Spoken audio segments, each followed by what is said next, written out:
Hello everyone, welcome. মই যেটো কোৰ্সৰ কথা কৈছিলো যে আমি ক্লাস 9 10 ৰ সোশিয়াল সায়েন্স তো কৰাম বুলি কৈছিলো কম্পিটিটিভ এক্সামৰ কাৰণে একচুয়ালি এটো ক্লাস 9 10 ৰ ষ্টুডেন্টৰ কাৰণে কৰাই থকা হৈছে আমাৰ যিখন সেবাৰ কিতাপ আছে 9 10 ৰ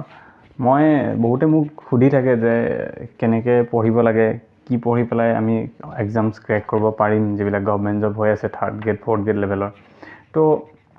মই নিজে এটো ফিল কৰিছো যে সোশিয়াল সায়েন্সৰ আমাৰ যিবিলাক সেবাৰ কিতাপ আছে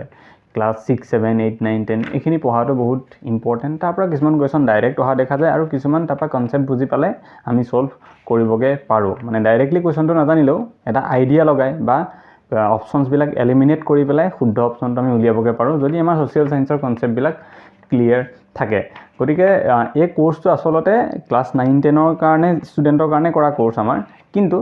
কম্পিটিটিভ এক্সাম দিব বিচৰা যিখিনি আছে আপোনালোকে মানে ইউজ কৰিব পাৰে এটো প্ৰবলেম নাই আপোনালোকৰ বেনিফিটেড হ'ব আৰু যেহেতু এতিয়া মই এই কোৰ্সটো সোশিয়াল সায়েন্স যেতিয়া মই বুজাই আছো ক্লাছত যেহেতু মই গম পাইছো যে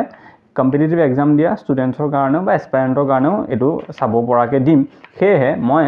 ক্লাছতে এনেকুৱাকে কৰিছো যাতে ক্লাস 9 10 ৰ ষ্টুডেন্টৰ কাৰণেও হয় আৰু কম্পিটিটিভ এক্সাম দিয়া ষ্টুডেন্টৰ কাৰণেও যাতে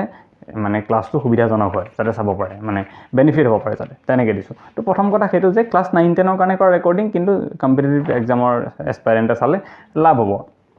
আৰু ইম্পৰ্টেন্ট মই কৈছো কনসেপ্টৰ কথা কনসেপ্ট মানে এনেকুৱাকে ক্লিয়াৰ হৈ যাব যাতে ভৱিষ্যতে অন্য কিবা এক্সাম দিলো এপিএসসি যদি প্ৰিলিমছ দিব লগা হয় তেতিয়াও এই কনসেপ্টৰ পৰা বহুত হেল্প হ'ব কাৰণ মই নিজে এক্সপেৰিয়েন্স কৰিছো এপিএসসি প্ৰিলিমছ এক্সপেৰিয়েন্স কৰিছো বা বিভিন্ন বাকি এক্সামো এক্সপেৰিয়েন্স কৰিছো দি পেলাই 3-4টা এক্সাম দিছো বা ভালো হৈছে ৰিজাল্ট তো তাৰ পিছত মই এখিনি কথা ৰিয়েলাইজ কৰিছো আৰু যেটো মই কলো যে এক্সট্ৰা পইণ্ট কিছুমান মই কৈ যাম সোশিয়াল সায়েন্সত কিতাপখনত যিখিনি কথা আছে বুজোৱাৰ লগতে তাৰ লগত অন্যান্য কিছুমান কথাও মই কৈ থৈ যাম যেনেকে কিতাপত ফৰেষ্ট কভাৰ অসমৰ ফৰেষ্টৰ কথা দিয়া আছে যে অসমত 36% ফৰেষ্ট আছে এতিয়া তো লগে মই আমাৰ এক্সামত যিবোৰ আহে যে আটাইতকৈ বেছি ফৰেষ্ট কভাৰ ক'ত আছে যদি এৰিয়া ভাইজ মধ্যপ্ৰদেশত আছে পাৰ্সেন্টেজ ভাইজ চালে মিজোৰামত আছে সেইবিলাক এক্সট্ৰা পইণ্টটো মই যিমান পাৰি কৰাই যাম যিবোৰ কোৱেশ্চন অলৰেডি আহিছে বা আহাৰ চান্স আছে সেইটো এটা কাম কৰিম তাৰপিছত আৰু এটা কথা আহে কি যে ইয়াৰ উপৰিও কিছুমান হয়তো ক্লাছ দৰকাৰ হ'ব পাৰে জিকে কাৰণে ষ্টেটিক কোৱেশ্চনছ কিছুমান যেনেকৈ আমাৰ সংবিধানৰ ৰিলেটেড কিবা কথা যে সংবিধানত টোটাল আজিলৈকে কিমান সংশোধনী হৈছে কোনটো ইম্পৰ্টেন্ট তেনেকুৱা ষ্টেটিক বহুত থাকে অসমৰ নেশনেল পাৰ্কছ বিলাকৰ কথা ওয়াইল্ড লাইফ স্যাংচুৱাৰী বিলাকৰ কথা সেইবিলাকৰ কাৰণে যদি দৰকাৰ হয় মই পিছত আৰু 10-15টা ভিডিও এক্সট্ৰাকে এই কোৰ্সটোতে এড কৰি দিম তাৰোপৰি সেইটো কথা মই কলোৱে ষ্টেটিক ক্লাছ মই কৰাই দিম এতিয়া আহো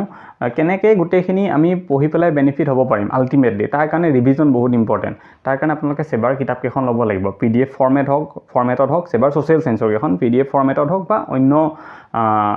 হাৰ্ড কপি হওক ল'ব লাগিব কাৰণ ৰিভিজনৰ কাৰণে হেতু লাগিব তাতে যিবিলাক শৰ্ট বস্তু থাকে এমসিকিউ টাইপ সেবাৰ কিতাপ কেখনত মানে প্যাৰাগ্ৰাফৰ মাজতে ধৰিলক দিয়া আছে যে অসমত ফৰেষ্ট কভাৰ 34% আছে এতিয়া তো তাতে আপোনালোকে আন্ডাৰলাইন বা কিবা কৰি গলে পিছত ৰিভিজন কৰিবলৈ সুবিধা হ'ব গতিকে হেতু পিডিএফ ললেও হ'ব আৰু পিডিএফ আমি দি দিম আমাৰ লগত আছে হেতু কোনো প্ৰবলেম নাই বাৰু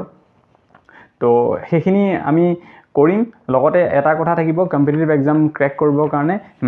ম্যাথমেটিক্সটো ইম্পৰ্টেন্ট আজিকালি ম্যাথছৰ দিয়ে তো ইয়াতে ম্যাথছ ইনক্লুডেড নাই ম্যাথছটো আপোনালোকে ইউটিউবত নেশনেল লেভেলত নেশনেল প্লেটফৰ্মত বহুত ভাল এসএসসি ম্যাথছ শিকক বহুত ভাল টিচাৰ আছে আপোনালোকে তাপা চাই ল'ব পাৰে কিন্তু আসাম লেভেলত এসসিআৰটি কিতাপ বুজোৱা কোনো নাই ম্যাথমেটিক্স একে হয় সবৰে কাৰণে অসমৰ কাৰণে যি গুটে ইন্ডিয়া লেভেলটো একে হয় আপোনালোকে ইন্ডিয়া লেভেলত যদি চাই অসমৰ কাৰণে ইজি হৈ যাব কিন্তু অসমৰ সেবাৰ কিতাপ বুজোৱা নেশনেল লেভেলত এনেকুৱা ভাল প্লেটফৰ্ম নাই বা অসমত তেনেকুৱা একেবাৰে নাই মই দেখা নাই সবে এমসিকিউ গুৰুত্ব দি থাকে আৰু এমসিকিউত গুৰুত্ব দি পেলাই জনে পেপাৰ সলভ কৰিব গৈছে হি এবাৰ এপিএসসিৰ এক্সামত গম পাইছে কেনেকুৱা অৱস্থা হৈছে কোনো কাৰণতে সম্ভৱ নহয় এতিয়া এমসিকিউ চাই পেলাই কেৱল এমসিকিউ প্ৰেক্টিছ কৰি পেলাই এক্সাম ক্ৰ্যাক কৰা গতিকে হেতু মোৰ মূল উদ্দেশ্য যে কনসেপ্ট ডেভেলপ হওক তাৰ পিছত প্ৰথম এবাৰ নহব পাৰে দুবাৰ নহব পাৰে এক্সাম ক্লিয়াৰ হ'ব যদি কনসেপ্ট ভালকে থাকে আৰু ৰিভিজন মই যেটো কথা কৈছো হয়তো কোনো এটো কথা ইমান নকয় ৰিভিজন কেনেকৈ কৰিব লাগে তো ৰিভিজনো যদি কৰা হয় নিশ্চয় হ'ব মোৰ ষ্ট্ৰেটেজি হেতুৱে আছিল মই ৰিভিজন কৰিছিলো মই কনসেপ্ট ডেভেলপ কৰিবলৈ চেষ্টা কৰিছিলো মই যদিও 3rd গ্ৰেড লেভেলত দিব গৈছিলো মই এনেকুৱাকে প্ৰিপেয়াৰ কৰিছিলো যাতে মোৰ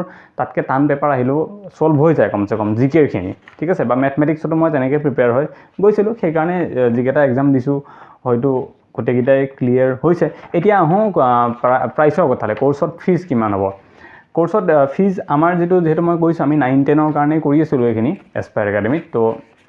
গোটেই কোৰ্সটো 9 10 ৰ যিখিনি আমাৰ ছ'চিয়েল ছায়েন্স হওক মেথমেটিক্স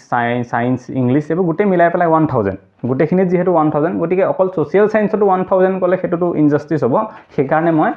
আমি ছাৰৰ লগত মই কথা পাতিলোঁ এছপায়াৰ একাডেমি যোন CEO হয় তেখেতৰ লগত মই